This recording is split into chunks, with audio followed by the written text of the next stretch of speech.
Di sudut terpencil kota Madinah yang diliputi bayang-bayang gelap, hiduplah seorang pemuda yang bekerja sebagai penggali kubur. Namun, di balik profesinya yang terlihat biasa saja, tersembunyi kebiasaan gelap yang sering ia lakukan. Ia seringkali mencuri barang-barang berharga yang ikut dikubur bersama jenazah. Ia selalu menunggu hingga keluarga meninggalkan pekuburan, lalu kembali menggali makam tersebut untuk mendapatkan harta yang terkubur dengan jenazah, termasuk kain kafan jika ia merasa kain itu bernilai. Suatu hari, kematian seorang gadis muda yang terkenal di Madinah mengguncang kota. Gadis ini tidak hanya memikat hati dengan kecantikannya yang luar biasa, tetapi juga dikenal karena kesalehannya dan kepandaiannya menjaga diri. Banyak pria yang tertarik pada gadis cantik ini semasa hidupnya. Saat gadis cantik itu meninggal, sang penggali kubur melakukan tindakan kejinya. Setelah pemakaman sepi, ia kembali ke makam gadis itu dan mulai menggali. Pertama-tama, ia melepaskan kain kafan yang membungkus jenazah. Saat semua kain kafan terlepas, terpampanglah kecantikan wajah dan tubuh sang gadis. Mempesona mata sang penggali kubur yang tak berkedip melihat keindahan yang terbujur kaku di depannya. Tanpa berpikir panjang, ia kemudian melampiaskan nafsu bejatnya pada jenazah gadis yang tak berdaya itu. Setelah itu, pemuda tersebut menutup kembali kuburan dan pulang ke rumahnya. Namun, sejak saat itu, perasaan bersalah dan bayangan dosanya terus menghantui dirinya, membuatnya sangat gelisah. Akhirnya, ia memutuskan untuk menemui Rasulullah Shallallahu Alaihi Wasallam di Madinah. Sesampainya di sana, ia bertemu dengan Umar bin Khattab. Setelah mengucapkan salam kepada Umar, ia bertanya dengan cemas dan hati-hati. Pemuda tersebut menyampaikan kegelisahannya, lalu melanjutkan dengan pertanyaan-pertanyaan yang mencerminkan kegundahan hatinya. Pemuda itu kemudian bertanya, bagaimana hukumnya jika seseorang berzina? Jika dia sudah menikah, ia dihukum rajam sampai mati. Jika ia belum pernah menikah, maka akan dicambuk 100 kali dan diusir dari kampung selama 1 tahun. Jawab Umar tegas. Lalu, bagaimana jika seseorang itu menzinai mayat dan ia belum menikah? Tanya pemuda itu. Kemudian Umar terdiam. Bulu kuduknya berdiri mendengar pertanyaan pemuda tersebut. Sungguh keterlaluan, saya tidak bisa membayangkan sebesar apa dosanya. Siapa gerangan orang yang melakukan perbuatan keji seperti itu? Tanya Umar. Saya sendiri, wahai Umar. Apakah Allah masih mau mengampuni perbuatanku? Sang pemuda mulai bimbang. Tanpa berkata apa-apa lagi, Umar segera berjalan cepat menuju masjid. Air matanya mulai mengalir tanpa bisa ia tahan.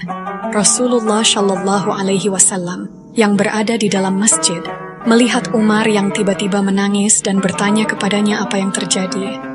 Umar menjawab dengan suara parau menyampaikan cerita pemuda tersebut. Dalam kitab Durratun Nashihin, karya Utsman bin Hasan bin Ahmad Al-Shakir Al-Khawbawi, dikisahkan bahwa Rasulullah Shallallahu Alaihi Wasallam kemudian memerintahkan Umar untuk membawa pemuda itu masuk ke dalam masjid.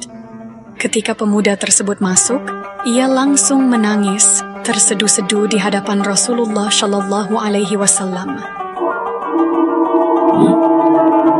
Rasulullah Shallallahu Alaihi Wasallam kemudian bertanya, apa yang telah terjadi? Pemuda itu menjawab dengan suara bergetar, aku terlalu banyak dosa. Aku takut jika Allah akan marah kepadaku ya Rasul. Rasulullah bertanya lagi, apakah kamu pernah membunuh seseorang atau menyembah berhala? Dengan suara penuh penyesalan, pemuda itu menjawab, tidak, ya Rasulullah, aku tak pernah melakukan kedua hal itu. Rasulullah Shallallahu Alaihi Wasallam berusaha menghiburnya. Ketahuilah, anak muda, Allah akan mengampuni dosa-dosamu, bahkan jika dosamu sebesar 7 lapis langit dan bumi. Kemudian Rasulullah Shallallahu Alaihi Wasallam bertanya lagi, apakah dosamu sebesar arsy? Sambil menangis, pemuda itu menjawab, kukira lebih besar dari itu ya Rasul. Rasulullah Shallallahu Alaihi Wasallam lalu membujuknya, apakah dosa itu akan tetap membebani jiwamu? Pemuda itu terdiam, kepalanya tertunduk melihat ke lantai masjid, dipenuhi penyesalan yang mendalam. Pemuda itu akhirnya memberanikan diri untuk mengungkapkan perbuatannya. Ia mulai bercerita, "Selama 7 tahun aku bekerja sebagai penggali kubur. Suatu hari, ada seorang gadis dari kaum Ansor yang meninggal dunia. Gadis itu sangat cantik semasa hidupnya. Dengan niat awal hanya untuk mengambil kain kafannya, aku menggali kuburannya secara diam-diam. Namun, saat aku melihat jenazahnya, aku tak bisa menahan nafsu. Aku kemudian melampiaskan syahwatku pada jenazah gadis itu, hingga aku merasa puas. Setelah itu, aku meninggalkan mayatnya begitu saja, tanpa merasa ada rasa bersalah. Belum lama setelah aku hendak meninggalkan kuburan, tiba-tiba jenazah itu bangkit dan berbicara kepadaku. 'Celakalah engkau, wahai pemuda,' katanya. 'Tidakkah engkau merasa malu kepada Tuhan yang akan membalas semua perbuatanmu di hari kiamat? Ketika semua orang akan diadili, engkau membiarkan aku dalam keadaan telanjang dan berhadas besar di hadapan Tuhanku.' Mendengar pengakuan itu, Rasulullah Shallallahu Alaihi Wasallam sangat marah. Ia berdiri dengan tegas dan berkata, 'Wahai pemuda yang penuh dosa, tempatmu pantas di neraka. Segeralah keluar dari sini.' Pemuda itu keluar dari masjid dengan langkah lunglai dan hati yang hancur. Rasanya tidak ada lagi harapan baginya untuk mendapatkan pengampunan atas dosa-dosanya. Saat itu, dia benar-benar ingin bertobat kepada Allah Subhanahu wa Ta'ala, tetapi tidak tahu harus mulai dari mana. Dia melangkah pergi tanpa arah yang jelas, kehilangan tujuan. Sementara itu, Rasulullah Shallallahu Alaihi Wasallam ingin mendapatkan petunjuk langsung dari Allah Subhanahu wa Ta'ala mengenai kejadian yang baru saja beliau dengar. Di sisi lain, pemuda itu mencari tempat sepi dan bersembunyi di sebuah gua di gunung, berusaha mencari ketenangan. Di dalam gua itu, pemuda tersebut terus-menerus menangis dan memohon ampun kepada Allah Subhanahu wa Ta'ala. Ia bersumpah tidak akan meninggalkan gua hingga Allah Subhanahu wa Ta'ala mengampuninya dan menyampaikan ampunan tersebut melalui Rasulullah Shallallahu Alaihi Wasallam. Selama 40 hari berikutnya, kondisi tubuh dan wajahnya mengalami perubahan drastis. Selama berada di dalam gua, ia hanya mengandalkan makanan yang bisa ia temukan di sana untuk bertahan hidup. Ia terus berdoa, "Ya Tuhannya Nabi Muhammad, Tuhan dari Nabi Adam dan Hawa, jika Engkau telah mengampuniku, maka sampaikanlah kepada Nabi Muhammad dan para sahabatnya. Jika tobatku ini Engkau tolak, maka bakarlah aku di dunia ini dan bebaskan aku dari siksa di akhirat. Aku tidak akan sanggup menanggung azabmu di hari kiamat kelak." Tak lama setelah itu, Allah Subhanahu wa Ta'ala mengutus malaikat Jibril untuk menemui Rasulullah Shallallahu Alaihi Wasallam. Malaikat Jibril lalu berkata, "Wahai Rasulullah, Allah menyampaikan salam kepadamu dan bertanya, apakah engkau yang menciptakan makhluk?" Rasulullah Shallallahu Alaihi Wasallam menjawab, "Tidak, hanya Allah Subhanahu wa Ta'ala yang menciptakan aku dan seluruh makhluk." Jibril melanjutkan pertanyaannya, "Apakah engkau yang memberi rezeki kepada mereka?" Rasulullah Shallallahu Alaihi Wasallam menjawab, "Tidak, hanya Allah yang mampu memberikan rezeki kepada makhluknya." Malaikat Jibril kemudian bertanya, "Apakah engkau yang menerima tobat mereka? Atau engkau yang menghukum mereka atas dosa-dosa mereka?"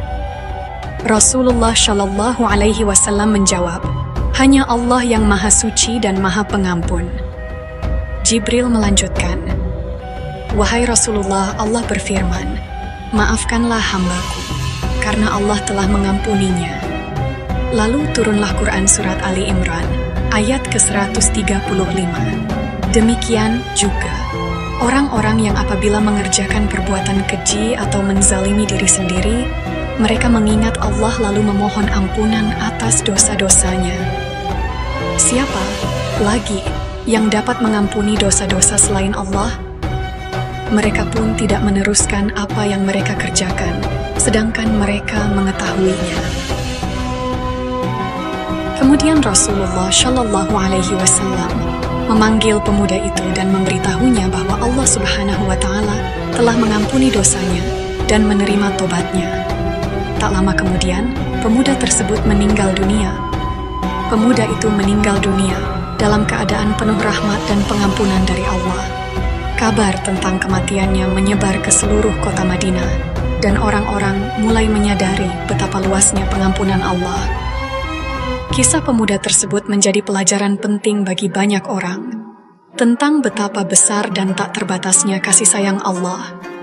Rasulullah Shallallahu Alaihi Wasallam dan para sahabatnya mengambil hikmah dari peristiwa ini, menyadari bahwa tidak ada dosa yang terlalu besar untuk diampuni oleh Allah, asalkan seseorang benar-benar bertobat dengan tulus.